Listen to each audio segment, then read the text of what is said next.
Makikita natin sina Taegong Cheon at Jonggi Huang na nag-uusap, habang ipinaliliwanag ni Jonggi Huang ang mga nangyari sa kanilang paglalakbay. Dahil sa dalawang malalaking insidenteng naganap, ang pag-atake ng mga tulisan sa bundok Yosen at ang insidente sa sekta ng bundok Hua, matagal bago tuluyang natapos ang kanilang misyon bilang mga tagapaghatid. Matapos ang mahaba-habang paliwanag at ulat, napabuntong hininga si Jonggi Huang, tila nabawasan ang bigat na kanyang dinadala. Sa ngayon, bumalik na sa kanilang pang-araw-araw na buhay ang mga opisyal ng militar ng Qianbang at ang mga disipulo, na para bang walang anumang matinding pangyayari ang naganap.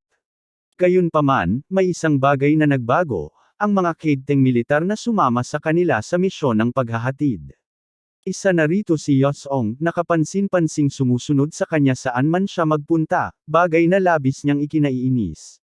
Makalipas ang ilang buwan mula nang matapos ang kanilang misyon, lumabas na rin ang resulta ng mock exam. Tulad ng inaasahan, si Dan Yosong ang nanguna sa ranggo, sinundan ni Jang Giho sa pangalawang pwesto, at pangatlo naman si Cheon Soso. Ganito ang naging ayos ng ranggo hanggang sa ikawalong pwesto. Ang mga eksaminasyong ito ay bahagi ng kanilang paghahanda para sa nalalapit na Dragon at Phoenix exam, kaya't sunod-sunod ang pagsasagawa ng mga mock test. Maraming uri ng pagsubok ang isinagawa, mula sa paggamit ng Qigong, depensa, teknik sa pagpapalakas, at iba pa.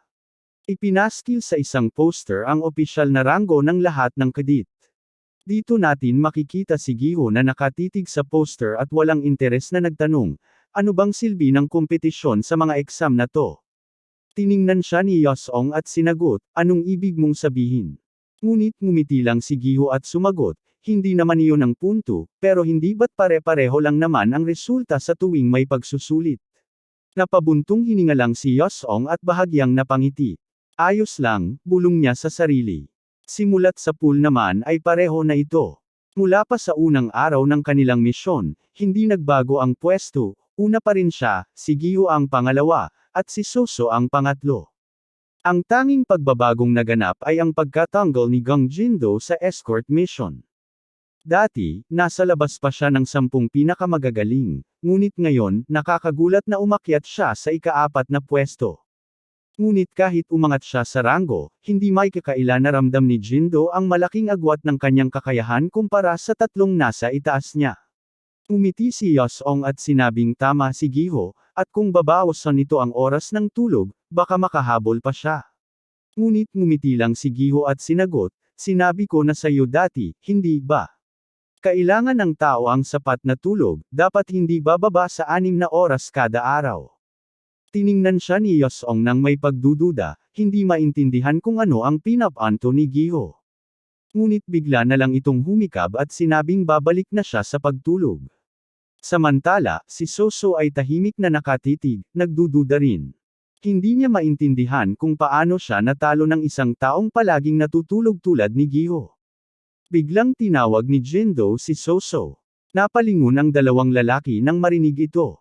Napatingin din si Soso sa paligid bago siya nagtanong, bakit mo ako tinatawag? Sinabi ni Jindo na may gusto siyang pag-usapan kasama si Soso habang naglalakad.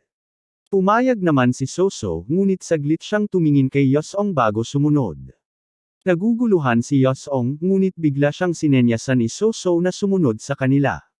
Habang naglalakad sa isang tahimik na daan, napangiti si Jindo at sinabing sa loob ng 2 taon nilang magkakasama, nagkaroon siya ng maraming masasayang alaala kasama si Soso. Napakunot noo si Soso at nagtanong, anong ibig mong sabihin? Ipinaliwanag ni Jindo na pakiramdam niya ay nagbago ang kanilang relasyon, marahil dahil sa mga nagawa niya, dahilan upang madismaya ang iba sa kanya. Habang seryosong nag-uusap ang dalawa, pasimpleng sumisilip at nakikinig mula sa likuran sina Yosong at Giho. Nagpatuloy si Jindo at sinabing aalis na siya sa serbisyo militar ngayong araw. Babalik siya sa kanilang bayan sa Sakyan upang ipagamot ang kanyang kamay. Muling nagtanong si Soso, ibig mo bang sabihin, gusto mong magpaalam sa akin bago ka umalis? Biglang naging kumpiyansa si Jindo at diretsahang tinanong si Soso, gusto mo bang sumama sa akin sa Sakyan? Gagawin ko ang kahit ano para sa'yo. Napaisip si Soso sa sinabi ni Jindo. Bakit mo tinatanong yan sa akin? Umiti si Jindo at diretsahang nagpatuloy, gusto kitang makasama, gusto kong lumabas tayo bilang magkasintahan. Labis na nagulat sina Yosong at Giho sa kanilang narinig. Halos hindi nila maitago ang kanilang reaksyon. Biglang lumingon si Jindo at nagsabing may narinig siya sa likod. Ngunit seryosong sumagot si Soso, ayoko. Dagdag pa niya, isa lang itong isang panig na damdamin. Tumingin siya ng diretso kay Jindo at sinabing, alam ko namang gusto mo lang tumakas. Ipinaliwanag ni Soso na 3 lang sa kanila ang makakapasok sa Great Murim University mula sa kanilang paaralan. Dahil nadiskwalipika si Jindo sa escort mission, hindi siya nagkaroon ng puntos. Mababa rin ang kanyang ranggo sa klase at malayo ang agwat niya sa kanila. Hindi mo ba ako tinatanong na sumama sa iyo para lang makatakas? Dagdag ni Soso. Kaya ko sinasabing ayoko. Napakunot noo si Jindo, halatang nagagalit. Hindi yun ang dahilan. Sagot niya. Makakapasok tayo sa University Hall at maaari tayong mag-date. Kahit paano, makakahanap din tayo ng paraan para makapasok ako. Ngunit tumalikod lang si Soso at lumayo. Sinabi ko ng ayoko, sagot niya. Hindi ako sasama sayo, at lalong hindi kita i-date. Nang marinig ni Jindo ang sagot, kita sa mukha niya ang desperasyon at galit. Pasigaw niyang tinanong kung bakit ayaw siyang ipag-date. Dagdag pa niya, baka naman dahil kay Yosong. Napangiti si Giho habang niloloko si Yosong sa narinig nilang sagot. Samantalang si Yosong, halatang inis dahil tila siya pa ang nagiging dahilan ng lahat ng ito. Napailing siya at sinabing nakakagulat nang ang humingi ng date si Jindo kay Soso, pero ang lahat ng nangyayari ngayon ay mas lalong lumalampas na sa katinoan. Ngunit sa kabila ng lahat, biglang napagtanto ni Yosong kung bakit aalis si Jindo. Kung mananatili pa ito rito, hindi na siya makakapasok sa Murim University. Bukod pa roon, pareho siyang hinuhusgahan ng Chian faction at ng sarili niyang angkan. Matapos ang pag-uusap, hinarap ni Jindo si Yosong at diretsahang sinabing lahat ng ito ay dahil sa kanya. Inaasahan na ni Yosong ang ganitong eksena, nasisihin na naman siya ni Jindo. Pero sa pagkakataong ito, iba ang paraan ng kanyang paglapit. Habang nakatingin kay Jindo, napaisip si Yosong. Kung hindi sana siya dinala rito, ang mga titulong, Dragon, at Phoenix, ng Qianbong Military Academy ay dapat na ibinigay rin sa kanya. Dagdag pa niya, hindi sana natanggal si Jindo sa Qianbong Military Academy at hindi muling nalihis ang kasaysayan. Umalis si Jindo at sinabi kay Yosong na sa susunod nilang pagkikita, tiyak na dudurugin niya ito. Hindi na lang siya pinigilan ni Yosong at sinabing wala na siyang magagawa, lalo pat alam niya ang lahat ng nangyari sa nakaraan. Pinahirapan siya noon ni Gang Jindo, at inagaw ni Chorangyong ang kanyang asawa. Sa pagsapit ng gabi, bumalik si Yosong sa kanyang bahay. Alam niyang may mas mahalagang bagay siyang dapat unahin. Habang hawak ang isang bote ng alak, lumitaw ang alaga niyang pasang si Juju sa harapan niya. Napangiti siya nang maalala kung paano niya nakumbinsi ang inspektor noon dahil sa pasang ito. Sa loob ng 2 buwan, lumaki na ito ng husto. Dumating ang kanyang ama, kinuha si Juju, at malugod siyang tinanggap pabalik. Sinabi rin itong dumating na ang kanyang report card at maayos naman ang kanyang mga marka. Nakangiti itong nagsabi, mukhang maayos naman ang naging pag-aaral mo. Habang binubuksan ang bote ng alak, mayabang nang umiti si Yosong at sinagot, syempre, ayos na ayos ako. Umiti ang kanyang ama at pumikit saglit, sa katahimik na nag-isip, kahit gaano pa kagaling ang isang tao, hindi siya dapat maging mayabang. Habang nagsasali ng alak sa kanyang baso, tinawag ni Yosong ang kanyang ama. Sa seryosong tono, sinabi niyang huwag itong pupunta sa Ukon Village kinabukasan. Nag-alinlangan ang kanyang ama at nagtanong, bakit bigla mong nasabi yan? Dagdag pa nito, kung tungkol na naman ito sa dati nating pinag-usapan. Ipinaliwanag ng kanyang ama na may dahilan kung bakit siya laging pumupunta sa Ukon. Ngunit mariing sagot ni Yosong, kung pupunta ka roon bukas, malalagay ka sa panganib. Nanlaki ang mata ng kanyang ama at nagtanong, anong ibig mong sabihin? Nag-aalalang sagot ni Yosong, maaari kang mamatay. Hindi na ito katulad ng dati, naisip ni Yosong. Dapat kong baguhin ang buhay kong ito. Gulat na gulat ang kanyang ama sa narinig. Saglit itong natulala bago biglang pinalo si Yosong sa ulo. Paano mo nasisikmurang sabihin yan sa sarili mong ama? Dumating ang gabi, at sa isang madilim na eskinita ng Xi'an, dalawang sundalo ang naglalakad. Isa sa kanila ang nagrereklamo sa mabahong amoy, habang ang isa naman ay umaasang umulan upang mahugasan at mapawi ang masangsang na singaw sa paligid. Ito ay isang maliit na nayon na nakatago sa pinakamalayong sulok ng mundo. Maraming tao ang iniisip na sila na ang nasa pinakailalim ng lipunan. Pero sa totoo lang, may mga tao pang mas mababa ang kalagayan kaysa sa kanila. Ito ang lugar na tinatawag na Ukon, ang nayon ng putik, dumi, berk, at maruruming tubig. Isang magulong lugar na tila kinalimutan na ng mundo. Habang naglalakad si Yosong at ang kanyang ama patungo sa isang bahay sa nayong ito, napansin niyang palihim na tumutulong ang kanyang ama rito. Hindi niya alam na ganito pala ang kanyang ama sa nakaraan niyang buhay. Ang tanging alam niya lang, ito ang lugar kung saan siya namatay. Nag-aalaga pala ang kanyang ama sa isang pamilyang naulila matapos pumanaw ang isang malapit nitong kaibigan. Habang kumakatok ang kanyang ama sa pintuan, napansin nitong lumalamig na ang panahon. Bahagya siyang nag-alala para kay Yosong, umaasang kaya pa nitong tiisin ang ginaw. Samantala, si Yosong naman ay nagdududa sa lugar na ito. Hindi niya alam kung sino ang pumatay sa kanyang ama noon. Wala kasing anumang ebidensya, at ni isang opisyal ay hindi nag-abala upang mag-imbestiga. Kaya alam niyang siya mismo ang kailangang kumilos upang alamin ang katotohanan. Binuksan ng kanyang ama ang pinto, iniisip na marahil ay natutulog pa ang mga tao sa loob. Tinawag niya sina Yangia at Hoya, sinasabing dumating na si Uncle. Ngunit imbes na isang normal na sagot, ang sumalubong sa kanila ay nanginginig na mga boses ng takot. Tulong! May kumukuha sa amin. Sigaw ng mga bata mula sa loob. Napalingon si Yosong at ang kanyang ama. Sa madilim na sulok ng silid, may isang lalaking may isang mata ang bumaling sa kanila. Tumalikod kayo. Isara ninyo ang pinto at umalis, malamig na sabi nito. Ngunit biglang hinablot ng ama ni Yosong ang braso ng lalaki. Anong ginagawa ninyo? Bakit ninyo dinadala ang mga batang walang alam sa kahit ano? Galit na tanong nito. Umiti lamang ang lalaking may isang mata, tila walang pakialam. Napaka-istorbo mo, matanda. Nakakainis ka, sabi nito bago biglang pumihit upang suntukin ang ama ni Yosong. Ngunit bago pa man lamapat ang suntok, mabilis itong nasalag ni Yosong. Sa kanyang isip, tinanong niya ang sarili, ito kaya ang lalaking pumatay sa aking ama?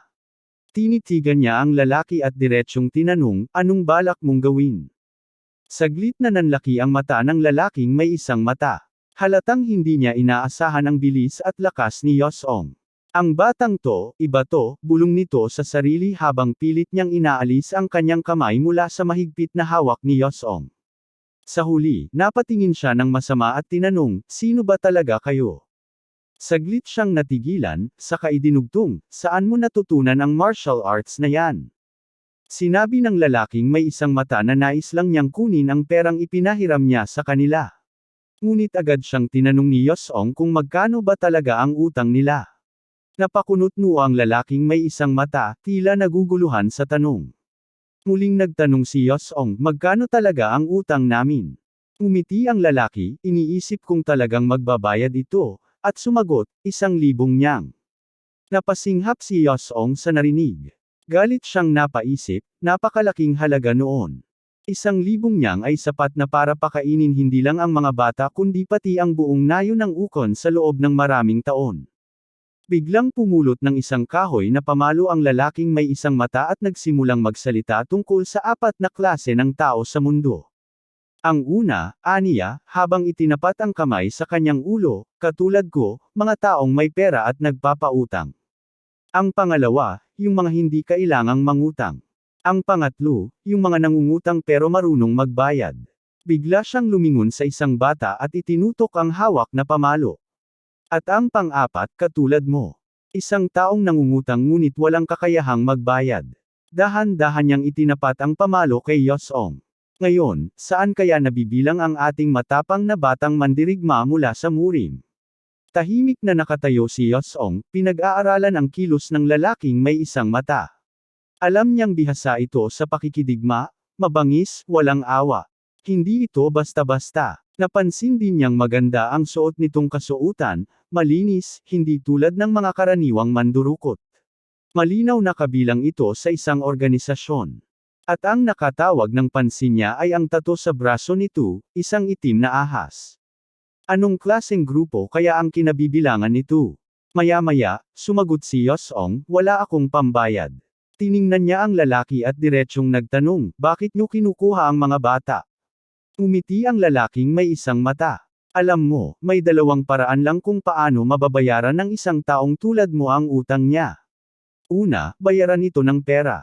Pangalawa, ibigay ang anumang meron ka para pagkakitaan. Nanlaki ang mga mata ni Yosong sa galit. Ibinibenta niyo ba ang mga bata bilang alipin? Sigaw niya. Ngunit lalo lang lumawak ang ngisi ng lalaki. Basta't magaganda sila, makakahanap sila ng trabaho kahit saan, sagot nito, sabay tawa. At kung hindi, pwede silang maging pambihirang putahe para sa mga mayayaman at makapangyarihan. Biglang nagsalita ang lalaking may isang mata. Alam kong bihasa ka sa martial arts, Yosong, sabi niya. Pero mas mabuting huwag mo nang subukan. Dagdag pa niya, hindi ako nag-iisa, at kung ayaw mong makita ang ama mo na namamatay, manatili ka na lang dyan. Ngunit mahigpit na tinignan siya ng kanyang ama. Huwag mo akong alalahanin, Yosong. Iligtas mo muna ang mga bata, aniya. Mula sa loob ng silid, may biglang nagsalita. Patayin niyo na sila. Isa pang lalaki ang lumabas, tumatawa habang nakatitig kay Yosong. Magpapakabayani ka ba? Pang-uuyam nito. Isa pang lalaking may hawak na espada ang sumingit, mayabang na nakangisi. Hindi na kayo makakauwi ng payapa, sabi niya.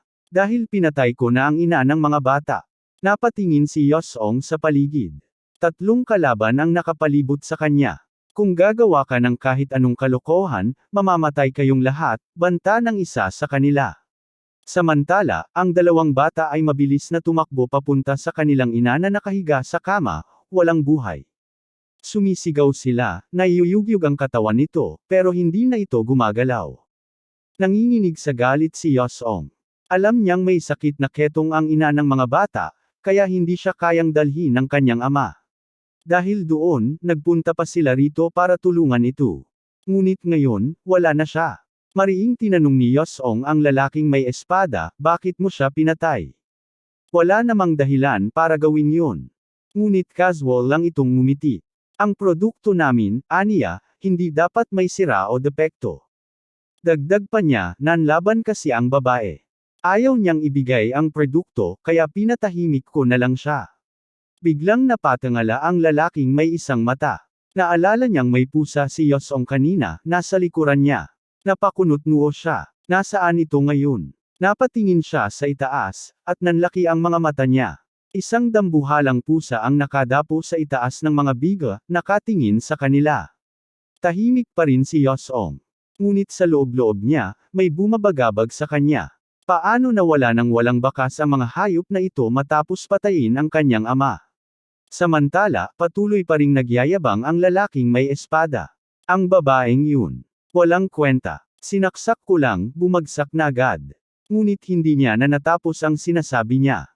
Mula sa itaas, biglang lumundag ang dambuhalang pusa at sinunggaban ang mukha ng lalaking may isang mata. Naguluhan ang lalaking may espada. Saan nanggaling ang pasang to? Sigaw niya. Mabilis kumilos si Yosong. Sa isang iglap, dinampot niya ang kanyang palakol, at isang mabilis na hiwa ang pinakawalan niya. Swak! Mula ulo hanggang braso, naputol ang lalaking may hawak sa kanyang ama. Pagkatapos, kinuha niya ang isa pang espada, at sa isang iglap, sinaksak niya sa ulo ang mayabang na lalaking pumatay sa ina ng mga bata. Nanginginig sa galit si Yosong. Ngunit may halong pangungot siya ang kanyang tinig nang magsalita siya. Akalain mo yon, sinubukan ko lang sanang mahina ang pag-atake, pero bumagsak kaagad. Sabi niya, may halong sarcasmo. Makikita natin na iba ang Black Snake Gang kumpara sa ibang pangkat, isa itong espesyal na organisasyon. Kinukuha nila ang pera at pinoprotektahan ang mga negosyanteng pinuno nila. Nagpapautang din sila, ngunit kapag hindi nakabayad ng tama, may kukunin sila bilang kapalit. Samantala, ang lalaking may isang mata ay bugbog sarado habang nagpapaliwanag na galing sila sa Black Snake Gang. Sinabi rin niyang hindi na kailangang saktan siya ng ganito. Tinitigan siya ni Yosong at malamig na sinabi, trabaho niyo ang maging tagapagtanggol ng mga ilegal na nagpapautang. Dagdag pa niya, dahil may 20 tao rito sa bayan, siguradong may iba pang bahay na umutang sa organisasyon niyo. Naguluhan ang lalaking may isang mata at nagtanong, paano mo nalaman yan? Sino ka ba talaga? Ngunit galit si Yosong at determinado siyang malaman ang lahat. Samantala, sa ibang bahagi ng bayan, may ilang miyembro ng Black Snake Gang na nagdala na ng mga bata. May isang gang member na nagmamadali at sinabing, bilisan natin at takpan ang bibig ng mga to. Marami na silang nadukot sa nayon, at nagbabala ang kanilang pinuno, siguraduhin niyong maingat kayo sa kanila. Kung may magasgasan man lang, tayo ang mapaparusahan. Tinatayang mahigit 30 katao na ang dinukot nila. Habang nag-uusap ang dalawang komandante ng grupo, sinabi ng isa, wala naman talagang problema sa pagkuha ng mga tao ng paisa-isa. Wala namang halaga ang lugar na to. Tumawa naman ang isa pa at sumang-ayon, mas madilim sa ilalim ng lampara. Mas madaling gumawa ng krimen sa mas malalaking lungsod. Napakunot-no ang unang lalaki, ano raw? Hindi ko maintindihan ang sinasabi mo. Para tuloy akong nakakalbo sa kaiisip. Nagtawanan silang dalawa. Ngunit biglang sumeryoso ang pangalawang lalaki at sinabing, hindi ako ang may sabi niyan, ang lalaking naninigarilyo. Patuloy silang nag-usap tungkol sa lungsod at sa mas malaking perang kikitain nila mula rito. Ngunit nag-alangan ang unang lalaki at nagtanong, sino ba ang kasama niyang yun? Umiling ang pangalawa, hindi ko siya kilala, pero sa kung anong dahilan, malakas siya. Sapat para mapayuko niya mismo ang ating pinuno. Hindi na sila nag-abala pang isipin ang tungkol sa lalaki at nagpatuloy sa kanilang pag-uusap. Nagkumpara pa sila, mas malaki raw ang kita sa slum area kaysa sa mga liblib na bayan sa bundok. Biglang naalala ng pangalawang lalaki ang hirap na dinanas nila noong umatake sila sa isang nayon sa kabundukan. Napaiyak pa siya habang nagkukwento. Napangiti naman ang una at sinabing, dito, napakadali lang. Magpautang ka lang, aalagaan ka ng mga tao. At ang pagkain, libre lang. Biglang may naisip ang unang lalaki, hindi niya kailangan ng gang o anumang organisasyon para kumita ng malaking pera. Sinabi pa niya, ang kailangan ko lang ay ang mga bata. Nabenta na rin naman sila. Umisi siya at nagpatuloy, kapag nagkapera ako, mabubuhay akong kasama ang 50 sa kanila. Maging kasosyo na lang kita, kuha ka lang ng mga bata, ako ang bahala sa bayad. Ngunit biglang naging balisa ang mga kabayo, nagsimula silang magpumiglas at mag-amok. Naiinis naman ang pangalawang lalaki at sumigaw, ano ba? Patahimikin niyo yang mga yan. Sumagot ang lalaking may hawak sa renda, tapos na. Pero sa isang iglap, naputol ang ulo niya. Si Yosong ang may gawa noon. Tahimik niyang binilang, siyam na. Matalim ang tingin niya habang nakatingin sa kanila. Sa wakas, nakita ko rin kayo. Gulat na gulat ang dalawang lalaki. Sino ka? Agad na bumunot ng espada ang mga tauhan ng Black Snake Gang.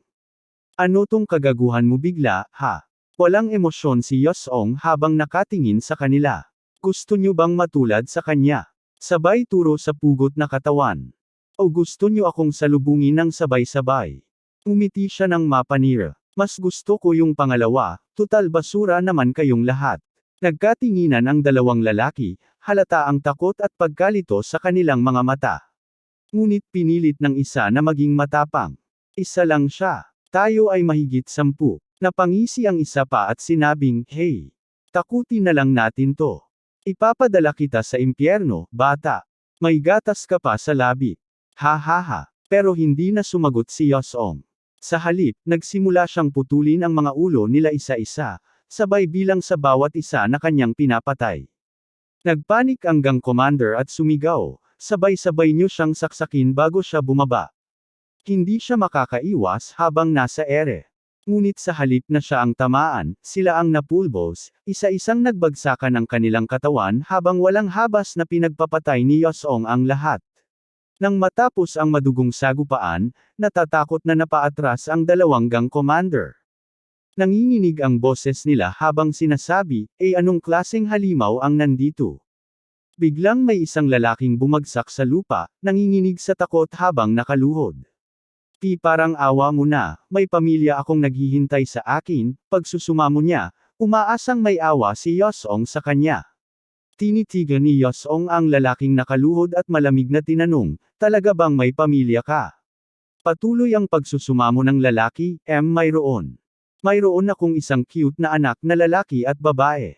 Kaya pakiusap, patawarin mo ako. Ngunit sa isang iglap, bago pa siya makapagsalita ulit, naputol ang ulo niya. Walang pag-aalinlangan si Yosong. Galit siyang nagsalita, walang matinong padre de pamilya na gagawa ng ganitong bagay. Isa kang basura. Pagkatapos makita ang sinapit ng kanyang kasama, natulala ang unang lalaki. Nanginginig siyang tumakbo papalapit sa isang misteryosong lalaki at halos lumuhad sa harapan nito. Boss, pakiusap, pumatay ka na at tapusin ang lalaking yan. Napakunot noo si Yosong. Isa pa, may isa pang natitira rito. Ngunit kalmado lang ang misteryosong lalaki habang nakatingin sa nagmamakaawang gang commander. Bakit ko gagawin yun? Malamig niyang sagot. Dagdag pa niya, kung gumawa kayo ng masama, dapat lang na maparusahan kayo. Napanganga ang unang lalaki, hindi makapaniwala sa narinig. Anong pinagsasabi mo? Ikaw mismo ang nag-utos ng lahat ng to. Ikaw ang nasa likod ng lahat. Ngunit nanatili lang na walang emosyon ang misteryosong lalaki. Tinitigan niya ito at walang pakialam na sinabi, may problema ka ba? At bago pa makasagot ang gang commander, pumulandet ang usok mula sa pipe ng lalaki, at sa isang iglap, tumagos ito sa katawan ng nagmamakaawang lalaki. Nanlilisik ang mga mata ng misteryosong lalaki habang dahan-daang tumingin kay Yosong. Huwag kang masyadong magpasalamat, aniya. Hindi ko rin talaga gusto ang mga hampas lupang yan.